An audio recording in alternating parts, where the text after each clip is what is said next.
One day, a rich merchant was going for some work to another village. While walking on the road, he saw a beggar. Give something to this hungry poor. Sir, please feed this starving poor's hunger. Seeing the beggar, the merchant laughed at his bad destiny. Ha ha ha ha. Oh beggar, your fortune is so bad that if I give you alms, my luck will also turn bad. I feel pity on you. Ha ha ha ha ha. Give me something, sir. The merchant takes a piece of paper from his pocket and tosses it out and walks away. The beggar picks it up, assuming it to be money. On that piece of paper, some words were written, which the beggar read. Luck is a coin whose flip side is hard work. After reading it, the beggar falls into a thought and takes out a coin from his bag and tosses it in the air. Some years passed by. The businessman's business goes into loss. He thinks of going back to the same village to find a job. He found a temple in the village. He thinks of going to that temple and praying. The merchant finds a beautiful flower shop near that temple. He then thinks of buying some flowers. The merchant walks towards the beautiful flower shop. Listen, sir, can I get some flowers? Sir, you? Did you recognize me? No. Why? Have we ever met before? Yes, long ago. Well, leave it. Okay. Why are you looking so upset? But the businessman still does not remember that person. Thanks a lot, mister. Okay, leave everything. But can you tell me when and where we have met? On this thing, the person points towards a frame in his shop. The merchant goes and reads the words written on that frame. Luck is a coin whose flip side is hard work. I got this lesson from the piece of paper you gave me. If I hadn't flipped that coin that day, I would still be a beggar today, but that coin changed my destiny.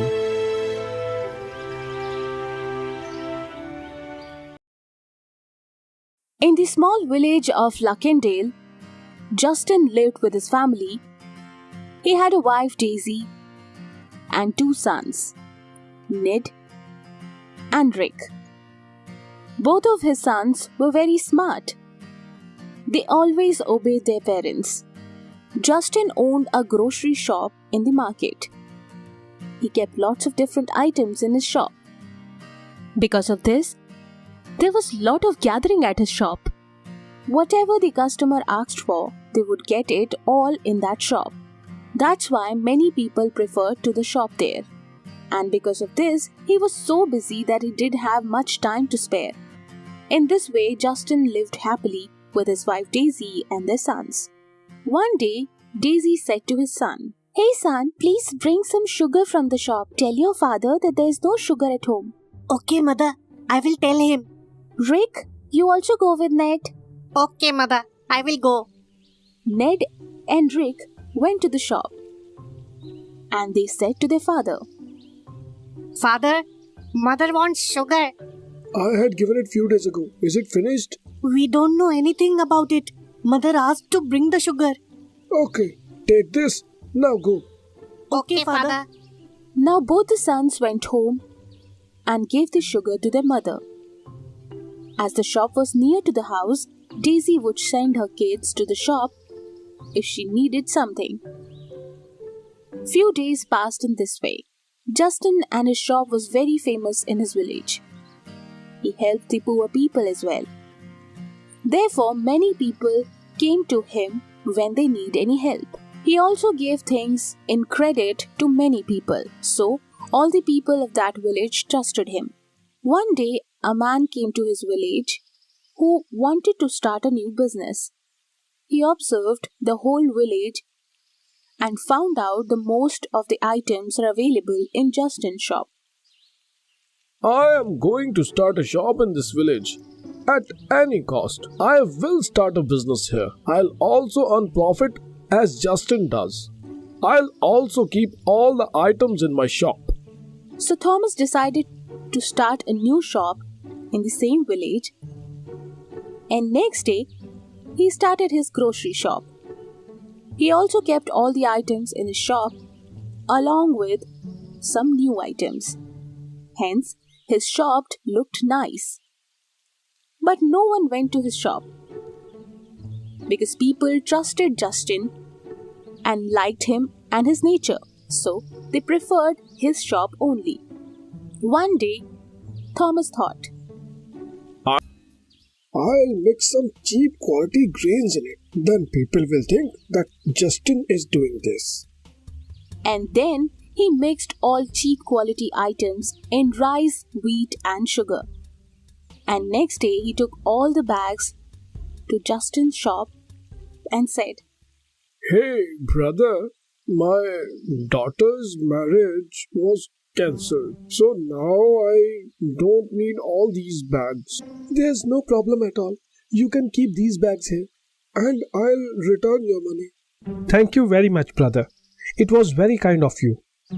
Thomas took the money and left. Then he changed back to his original clothes and went to his shop. As Justin didn't know about the mixing, he sold the same bags to many customers. After some time, all the customers came back to complain. Justin, the wheat you sold to us had lot of small stones in it. I have never mixed anything in my items. But if there is any mixing in your wheat, then I'll pay for the loss. After that, the customer returned to his home. Next day, he got a complaint about mixing in sugar. Justin was shocked to hear this, and he decided to check sugar in his shop. And then he realized that these are the bags that he gave to that customer, Thomas. But now he couldn't do anything about it. So he kept quiet. One day, a villager named John complained about Justin to the head of the village. Head of the village called Justin in front of public meeting.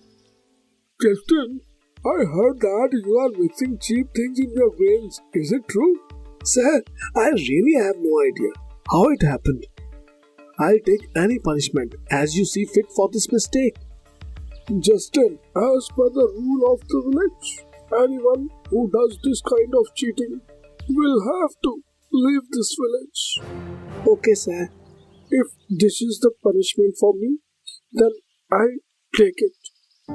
After that, Justin left the village along with his family, and as a penalty, he gave 50,000 also. To pay the penalty, he had to sell his house and the shop. Now Justin, Daisy, and their 2 sons had no place to live. They left the village. Where will we go? Where are we going to stay?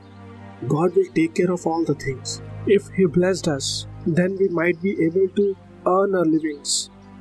I hope so. Saying this, they continued their journey. After some time, they stopped to take a rest.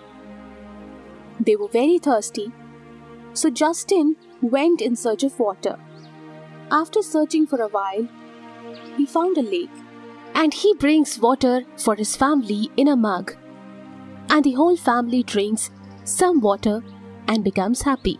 They decided to take a nap over there. When they woke up, it was almost evening, and they still hadn't found a shelter to spend the night. So Justin was very worried. But when he looked at his family, he was happy. We all are together in this difficult situation. It is very important in life. Am I right, Daisy? Yes, you're right. I have packed some flour while leaving the home. It will be enough for today. Good. We'll use it today. I'll manage something for tomorrow. Okay. Daisy was making flatbreads from the flour when a very old lady came and asked for some food. She told her that she is very hungry. If you will please give me something to eat, I will be very thankful. I haven't eaten anything for many days. Mother, we have very little flour. It will not be enough for us. How can I give it to you? I am really very hungry, dear. Daisy, give it to her. She needs it more than us. You give her our share of bread, and kids can have their share of breads. Okay. Saying this, Daisy gave her husband and her bread to the old woman, and then the woman said, Thank you so much, dear. I will never forget this generosity. After thanking them, the old lady left. Daisy and Justin drank water and went to sleep. Their kids noticed this. The next day, kids and Daisy were very hungry. Justin said, I'll go and see if I can find something to eat in the forest. Okay, I will wait here. Saying this, Daisy and her child stayed there. He went into the forest and started searching for food everywhere. But he didn't find anything to eat. Then he went to a tree and checked if its fruits are edible. They were. So he took some fruits for his wife and said, We'll eat these fruits for today. But how can I cook it? I have no vessel to cook it. I'll go and check if I find something. That's when the old woman returned with a cooker in her hand. When Daisy and Justin saw her, they were shocked. The old woman said to Daisy, Here, take this cooker as a gift from me. Whatever you cook in it, it will become double. Really? Yes, dear. Saying this, the old woman disappeared. They looked to each other. And after seeing cooker, Daisy keeps the fruit in the cooker and left the fruits for boiling. After one whistle, she opened the cooker and saw that all the fruits are doubled and they have turned into gold. Then they put some sticks in it and check what is going on. Even the sticks got doubled and turned into gold. Justin and Daisy took no time to realize that it was not an ordinary cooker. They went into the city. They sold all the gold and jewelry to the goldsmith and takes money from him. They bought a new house in the city, and Justin also started a new business. He started a garment factory. He became very successful. Now that he is rich, he helped many poor people and needy too. Their families spent their life happily ever after. This story tells us that good deeds will bring good results and bad deeds will bring bad results.